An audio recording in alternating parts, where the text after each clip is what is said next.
ಕೃಷ್ಣಪ್ಪನವರೇ, 25ನೇ ತಾರೀಕು ದೇವನಹಳ್ಳಿ ಚಲೋ ಅಂತ ಕಾರ್ಯಕ್ರಮ ಹಮ್ಮಿಕೊಂಡಿದ್ದೀರಿ. ಇವಾಗೇನೋ ಇದು ನಿಮ್ಮೂರು, ನೀವಿಲ್ಲಿ ಕುತ್ಕೊಂಡು ಧರಣಿ ಮಾಡ್ತಾ ಇದ್ದೀರಿ. ಅದು ವರ್ಷಾನುಗಟ್ಲೆ 4 ವರ್ಷ ತುಂಬಿಸಿದ್ದೀರಿ.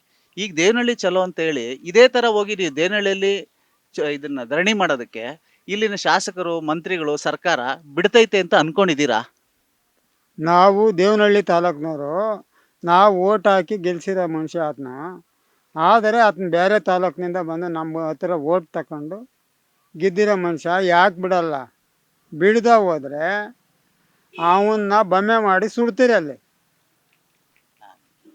ಅವಕಾಶ ಇದೆಯಾ? ಅವಕಾಶ ಇದೆ. ಮತ್ ನೋಟಿಸ್ಗಳು ಕೊಟ್ಟಿದ್ದಾರೆ ಪೊಲೀಸರು, ನಮ್ಗೆ ಧರಣಿಗೆ ಅವಕಾಶ ಕೊಡಲ್ಲ, ಇದು ಅವಕ- ಬೆಂಗಳೂರು ವ್ಯಾಪ್ತಿಗೆ ಬರುತ್ತೆ ಅನ್ನೋಂಥದ್ದನ್ನ ತಾವೇ ಅಂದಿದ್ದೀರಿ. ಅದಕ್ಕೆ ಏನ್ ಹೇಳ್ತೀರಿ?